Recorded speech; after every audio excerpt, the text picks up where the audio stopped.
ये हमारा biochemistry analyser है, सेमी ऑटोमेटिक, और इसमें इसके फंक्शंस कुछ बता देता हूँ। ये एस्पिरेशन ट्यूब है। इसके बाद ये अपना लगा होता है फ्लो सेल, इसको कुछ इस तरीके से कनेक्ट करना होगा या कनेक्ट किया होता है। इसके बाद इसके कुछ कनेक्शंस हैं। इस साइड के कनेक्शंस में आपको 4 USB पोर्ट्स मिल जाते हैं, एक extra additional computer connecting cable type port और एक लैन पोर्ट मिल जाता है आपको। बैक कंट्रोल में ये स्वीपर मोटर है और ये ऑन ऑफ का कनेक्टर है और ये ऑन ऑफ का स्विच है। ये ड्रेन की पाइप है। तो ये कनेक्शंस होते हैं कुछ इस तरीके से। ये इनबिल्ट प्रिंटर के साथ आता है, जो आप देख सकते हो टॉप पे लगा हुआ है, ये इनबिल्ट प्रिंटर है। तो ये इनबिल्ट प्रिंटर के साथ आता है। अब इसका सेटअप कर लेते हैं, कुछ सेटअप। इसके साथ की एक्सेसरी मैं आपको बता दूं तो इसके साथ एक मैनुअल सेल होल्डर आता है। मैनुअल सेल होल्डर आता है, ये देख सकते हो। इसमें आप क्यूवेट होल्डर भी कह सकते हो, क्यूवेट यूज़ कर सकते हो इसके साथ आप। तो ये क्यूवेट होल्डर है। उसके बाद कुछ क्यूवेट्स आपको दी गई हैं एक्स्ट्रा, और साथ में ये आपको मिलते हैं एस्पिरेशन ट्यूब्स, कुछ एक्स्ट्रा दे रखी होंगी। तो ये सारी चीज़ें आती हैं आपको एक्स्ट्रा स्पेयर पार्ट्स के साथ। अब इसके बाद इसको स्टार्ट करते हैं। अडैप्टर मैंने कनेक्ट कर लिया है, तो बैक साइड से ऑन करूंगा इसको। ये स्विच ऑन किया। इसके बाद आपने 10 मिनट का वेट टाइम देना है इसको। इट मीन्स 10 मिनट्स इसको वार्म अप करना है। 10 मिनट्स के बाद ये टेस्ट के लिए रेडी हो जाता है। कुछ 10 मिनट का टाइम हो चुका है, हमने वेट कर लिया है। और अब इसके ऑप्शंस बता देता हूँ। पहला ऑप्शन टेस्ट आता है, फिर व्यूज रिजल्ट आता है। जो भी टेस्ट आप करते हो उसका रिजल्ट इसमें स्टोर होता है, तो वो आप देख सकते हो। मेंटेनेंस, जिसमें आप कैलिब्रेशंस वगैरह कर सकते हो, जैसे कि फ्लो सेल की कैलिब्रेशन हो गई या फिर पंप की कैलिब्रेशन होगी या ऑप्टिकल की कैलिब्रेशन, ये सारी चीज़ें आप कर सकते हो। पावर मैनेजमेंट में आप स्टैंड बाय मोड का ऑप्शन चेंज कर सकते हो या ऑन ऑफ का ऑप्शन आप देख सकते हो। जो मेनली यूजेबल है वो हमारा रीजेंट सेटअप आता है, जिसमें हम रीजेंट का सेटअप करते हैं। और जो रीजेंट बॉक्स आप लेके आते हैं उसके अकॉर्डिंग, उसमें एक जो चार्ट पेपर होता है उसके अकॉर्डिंग हम सेटअप्स करते हैं। तो हम पहले रीजेंट सेटअप में जाते हैं। अभी मेरे ये टेस्ट हो चुके हैं।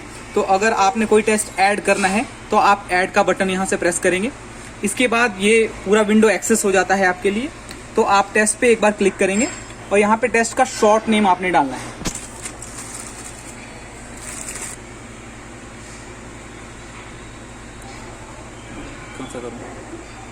अब जैसे टेस्ट मैंने यहाँ पे SGOT करना है, तो कैप्स को लेके मैं SGOT यहाँ पे टाइप करूँगा।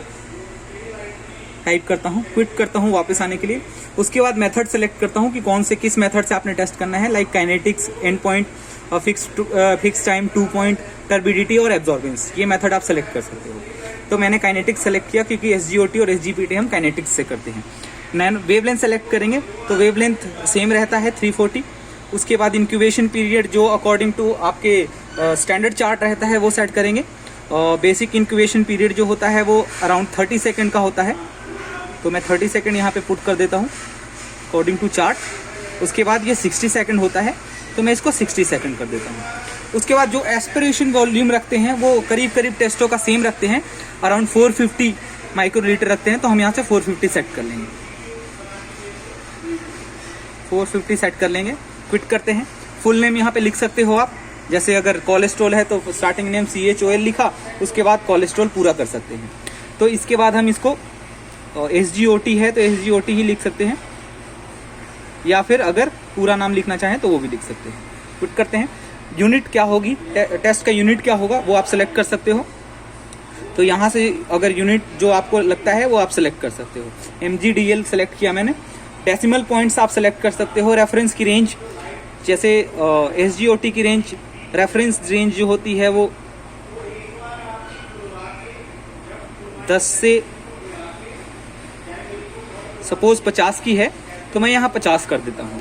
इसके बाद आती है linearity range. Linearity range full range होता है, तो ये फुल रेंज होता है लिनियरिटी रेंज। इसमें आप अज्यूम कर सकते हो कि कितने तक का सैंपल रिजल्ट आ सकता है किसी ह्यूमन बॉडी में, या फिर आप इसमें टोटल रेंज लेके चलते हो, जिसमें बेबी, फीमेल और मेल सारे होते हैं। तो इसको हम बेसिकली लिनियरिटी रेंज की रेफरेंस वैल्यू को 0 रखते हैं, और हाईएस्ट वैल्यू को हम एट द टॉप जैसे 200, 300 कुछ भी रख सकते हैं, वो डिपेंड करता है। फिट कर दिया। टेम्परेचर, जैसे कि इसमें 3 ऑप्शन मिलते हैं आपको, 37 डिग्री सेल्सियस, 30 डिग्री सेल्सियस, 25 और रूम टेम्परेचर। ये इनमें से कोई भी आप सेलेक्ट कर सकते हो, जैसे कि मैंने 37 सेलेक्ट किया है। इसके बाद हम इसको सेव कर लेते हैं।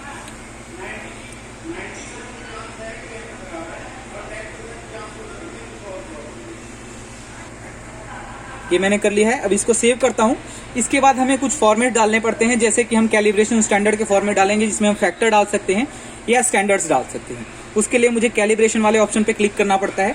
अब सपोज अगर मुझे फैक्टर से, जैसे काइनेटिक्स जितने भी टेस्ट होते हैं वो फैक्टर रिलेटेड होते हैं, उसमें कोई स्टैंडर्ड नहीं होता, तो मैं इसमें फैक्टर डालूंगा। यहाँ पे फैक्टर का ऑप्शन आपको मिलता है, इसमें 1658 होता है इसका फैक्टर, तो ये हम डाल लेंगे, या 1568 जो भी लिखा होगा चार्ट के अकॉर्डिंग वो आप डाल सकते हो। क्विट किया। इसके बाद सपोज अगर ब्लैंक की जगह पे रीजेंट ब्लैंक होता है, तो आप वाटर ब्लैंक या रीजेंट ब्लैंक उनमें से कोई भी सेलेक्ट कर सकते हो। कैलिब्रेशन टाइप में आप, जैसा मैंने कहा कि आप फैक्टर से भी कर सकते हो, तो फैक्टर 1 पॉइंट लीनियर के साथ होता है। अगर आप बाई स्टैंडर्ड यूज करोगे तो आपको 2 पॉइंट लीनियर सेलेक्ट करोगे, जिसमें आपको स्टैंडर्ड सेलेक्ट करना पड़ेगा कि कितने वैल्यू का एक्चुअल स्टैंडर्ड आप नॉन स्टैंडर्ड लगाओगे। अगर मल्टी स्टैंडर्ड्स हैं तो आप एक्सपोनेंशियल पे जा सकते हो, जिससे कि आप मल्टी पैरामीटर्स सेलेक्ट कर सकते हो। जैसे आप देख सकते हो 4 स्टैंडर्ड मेरे एक्सेस हो चुके हैं। फिलहाल मैं इसको 1 पॉइंट लीनियर पे कर देता हूं और फैक्टर को 1658 कर देता हूं। इस तरीके का मेरा कुछ टेस्ट होता है।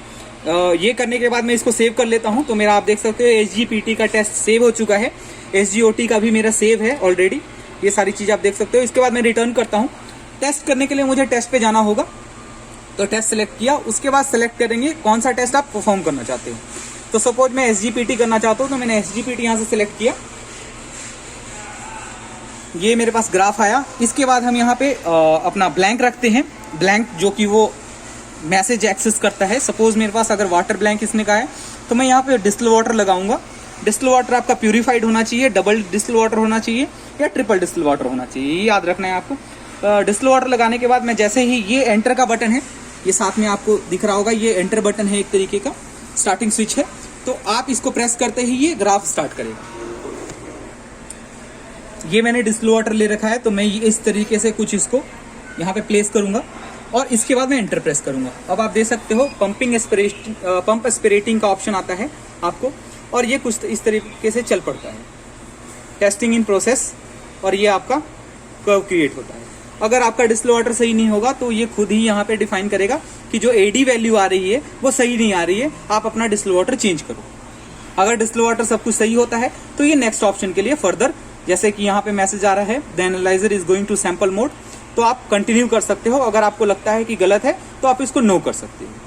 तो ये इस तरीके के कुछ टेस्ट होते हैं। इसके बाद जो ऑप्शन आते हैं उसके अकॉर्डिंग हम, सैंपल है तो सैंपल पिला सकते हैं, या फिर स्टैंडर्ड है तो स्टैंडर्ड दे सकते हैं। इसके बाद ये टेस्ट के रिजल्ट्स बताता रहेगा। तो ये इस तरीके से कुछ इसकी वर्किंग है।